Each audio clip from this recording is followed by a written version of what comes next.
আজকে নিয়ে এলাম অনেক পুরানো দিনের একটি রেসিপি, যেগুলো আমরা আগেকার দেখতাম কচু পাতা দিয়ে চিংড়ি মাছ দিয়ে একটা গোল বল বানিয়ে ভাতের মধ্যে ভাপিয়ে রান্না হতো।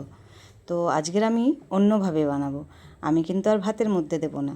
আমি চিংড়ি মাছটা হালকা একটু ভেজে নিয়েছি নুন হলুদ দিয়ে, আর পাতাগুলোকে সাজিয়ে নিয়েছি উপর দিয়ে, আবার পাতা ঢাকা দিয়ে দিলাম। পাতাগুলো পরপর সাজিয়ে ঢাকা দিয়ে নিলাম। আর এদিকে আমি কড়ার মধ্যে যে চিংড়ি মাছ ভেজেছিলাম ওই কড়াতেই 1 কাপ জল দিয়ে দিলাম। একটু গরম হয়ে যেতে পাতাটা বসিয়ে দিলাম, আর এমন একটা ঢাকনা ঢাকা দিতে হবে যাতে কোনো বাষ্প না বার হয়ে যায়।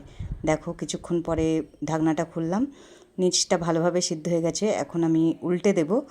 জলটা মাপের দিয়েছি যাতে একদম জল না থাকে।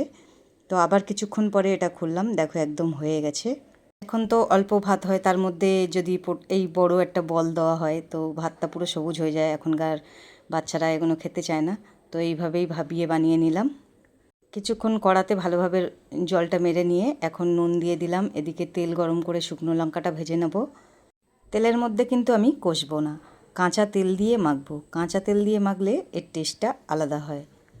অনেক সময় কাঁচা চিংড়িও নুন হলুদ মাখিয়ে পাতার মধ্যে দিয়ে করা হয়, ওটাও সুন্দর হয়, কিন্তু আমি আজকের হালকা ভেজে নিলাম। এখনকার দিনে ব্যস্ততার কারণের জন্য এইসব রান্নাগুলো আমরা প্রায় ভুলেই যাচ্ছি। অসাধারণ টেস্ট হয় এটা, আর কাঁচা তেল দিলে তো আরও কোনো কথা নেই। দারুণ একটা রেসিপি। এখনও পুরো রান্না হয়নি, এটা ভিডিও বানাবো বলে শুধু এটাকেই বানালাম। এখন রান্না অনেক বাকি আছে।